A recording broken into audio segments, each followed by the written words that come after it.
Bapak Ibu yang terkasih dalam Kristus, kita jumpa dalam Minggu Rogate yang artinya berdoa. Dan kita akan diarahkan firman Tuhan. Sebelumnya kita bersatu di dalam doa. Damai sejahtera Allah yang melampaui segala akal dan pikiran, itulah yang melihara hati dan pikiran dalam Kristus Yesus Tuhan. Amin. Saudara terkasih, firman Tuhan untuk kita 1 Yohanes 5 ayat 1-5. Iman mengalahkan dunia. Demikian firman Tuhan. Setiap orang yang percaya bahwa Yesus adalah Kristus, lahir dari Allah, dan setiap orang yang mengasihi Dia yang melahirkan, mengasihi juga Dia yang lahir daripadanya. Inilah tandanya bahwa kita mengasihi anak Allah, yaitu apabila kita mengasihi Allah serta melakukan perintah-perintahnya. Sebab inilah kasih kepada Allah, yaitu bahwa kita menuruti perintah-perintahnya. Perintah-perintahnya itu tidak berat, sebab semua yang lahir dari Allah mengalahkan dunia, dan inilah kemenangan yang mengalahkan dunia, iman kita. Siapakah yang mengalahkan dunia selain daripada dia yang percaya bahwa Yesus adalah anak Allah? Demikian firman Tuhan. Bapak Ibu yang terkasih dalam Kristus Yesus, kalau kita ingat di dalam Kejadian, dikatakan pada manusia, kuasailah bumi dan taklukkanlah atas segala binatang. Artinya, manusia diberi oleh Allah mandat agar menguasai dunia ini, agar dia menaklukkan dunia ini. Namun sering yang terjadi ketika manusia jatuh ke dalam dosa, manusia menjadi dikalahkan oleh dunia dan menjadi takluk oleh dunia tersebut. Bagaimana hal itu bisa terjadi? Dalam teknologi, dalam pengetahuan, dan dalam segala hal, dunia berupaya untuk menjadi mengalahkan manusia.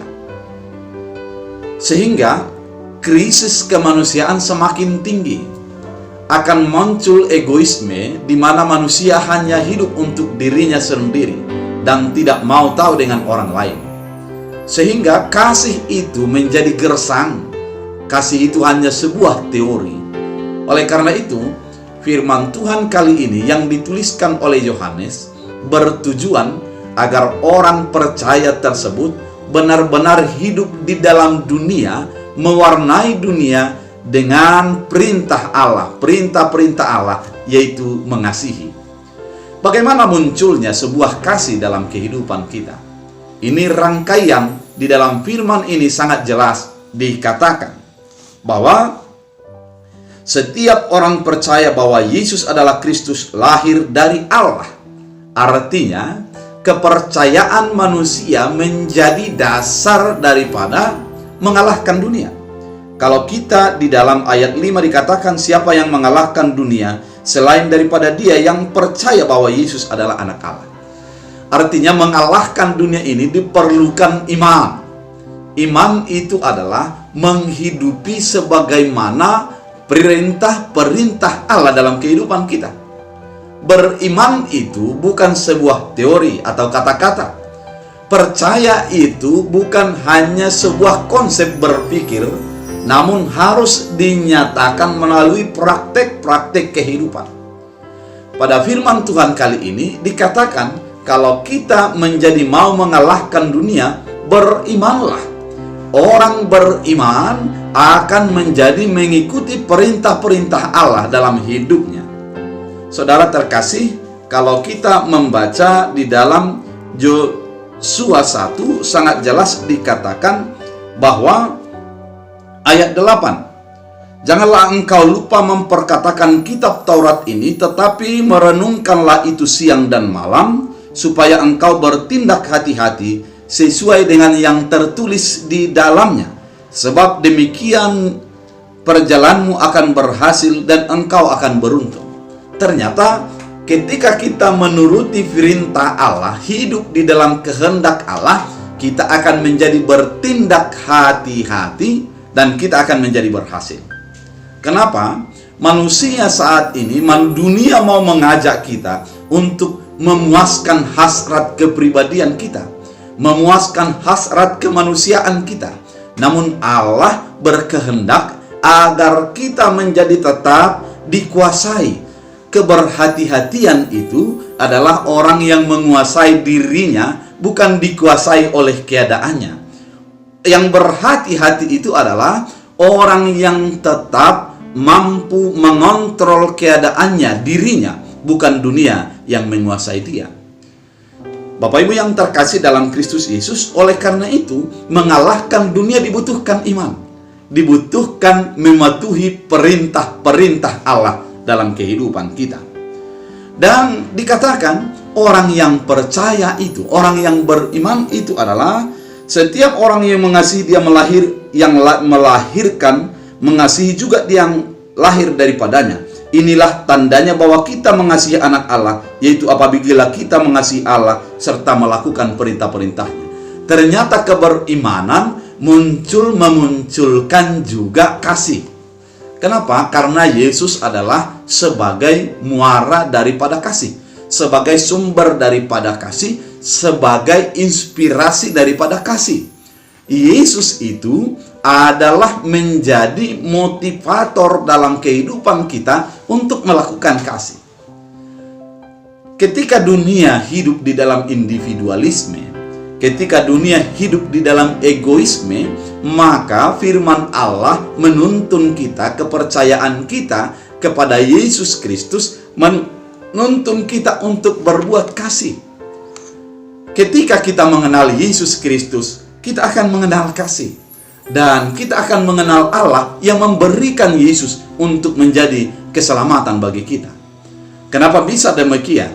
Ketika Allah memberikan Yesus Kristus adalah agar dunia diselamatkan, agar saya dan saudara menjadi beroleh keselamatan. Sehingga ketika kita percaya kepada Yesus Kristus, kita akan melihat kasih Allah dan kita akan mengimani, menghidupi kasih daripada Kristus Yesus, sehingga kita hidup di dalam perintah yang sudah dinyatakan oleh firman Allah dalam kehidupan kita. Oleh karena itu, di dalam firman Tuhan dikatakan, sebab semua yang lahir dari Allah mengalahkan dunia. Artinya, ketika kita beriman, mempercayai Yesus Kristus, hidup di dalam kasih Yesus Kristus, maka kita akan menjadi mengalahkan dunia di dalam kehidupan kita. Bagaimana hal itu terjadi?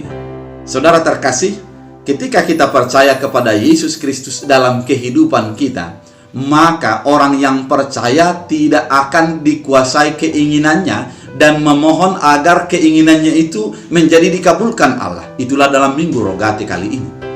Artinya kepercayaan kita kepada Yesus Kristus akan menjadi memunculkan kasih kepada Yesus Kristus dalam kehidupan kita.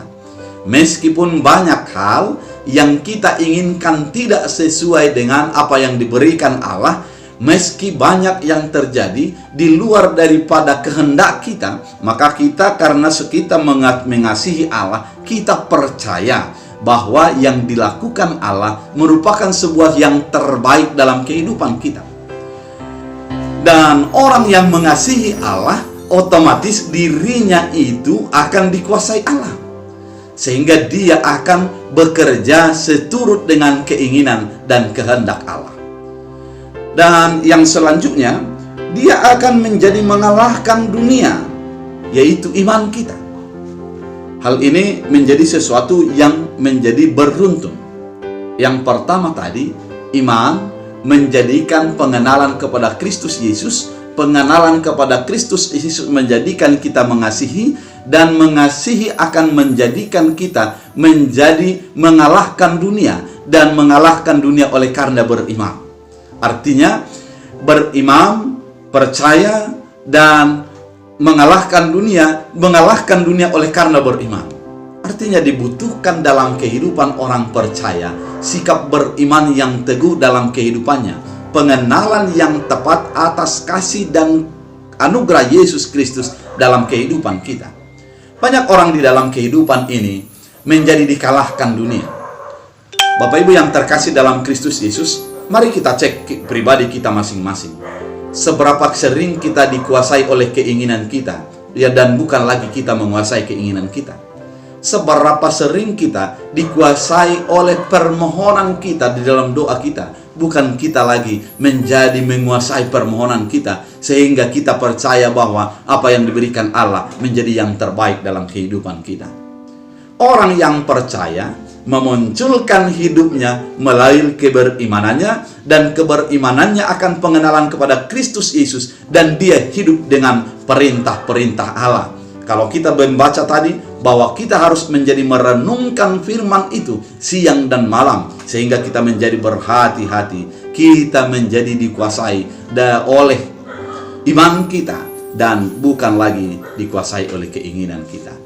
Bapak Ibu yang terkasih dalam Kristus Yesus, firman Tuhan melalui 1 Yohanes pasal 5 ayat 1 sampai 5 ini mengingatkan di dalam pola kehidupan kita secara praktek. Ternyata keberimanan kita harus nampak melalui praktek kehidupan. Ketika kita mengatakan kita percaya kepada Kristus Yesus, harus terwujud nyata melalui kehidupan nyata dalam kehidupan kita. Tidak boleh hanya mengatakan beriman, namun tidak menampakkan dalam kasih dan tidak mengaktualisasikan dengan penguasaan diri.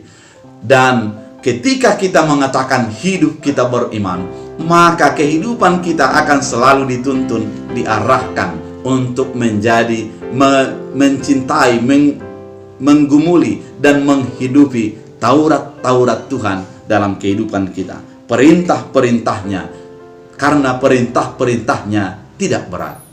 Kenapa dikatakan bahwa perintah-perintah Tuhan itu tidak berat? Kalau kita baca dalam ayat 3, karena perintah itu sesungguhnya adalah untuk kebaikan kita, bukan untuk menjadi menghancurkan kita. Kebaikan perintah-perintah Allah itu adalah untuk mendorong dan memotivasi kita, sehingga perintah itu tidak berat. Oleh karena itu Bapak Ibu yang terkasih dalam Kristus, ketika kita menghidupi firman Allah, menghidupi beriman kepada Allah, mengasihi Allah dengan sepenuh hati, dan kita hidup dalam perintah-perintah Allah, maka kita akan menguasai dunia. Itulah iman yang menguasai dunia. Oleh karena itu, mari beriman, mari hidup di dalam kasih. Kasihilah Tuhan dengan sepenuh hati melalui menghidupi perintah-perintahnya. Kita bersatu di dalam doa. Terima kasih Tuhan atas firman yang Engkau nyatakan, mengingatkan kami bahwa iman kami mengalahkan dunia. Tuhan Yesus yang baik, ketika kami beriman kepada Kristus Yesus, ada yang adalah Allah yang diutus oleh Bapa untuk mengasihi kami. Demikian kami menjadi hidup di dalam kasih dan menghidupi perintah-perintah-Mu. Jadikanlah kami menjadi sesuai dengan keinginan Tuhan, sehingga kami menguasai hidup kami, bukan lagi dikuasai oleh hidup kami. Sehingga orang percaya selalu berpegang teguh kepada perintah-perintah Tuhan, bukan kepada keinginan. Terima kasih Bapa, jadikan firman ini berakar, berbuah, bertumbuh dalam hidup kami. Dalam Kristus Yesus. Amin. Tuhan Yesus memberkati.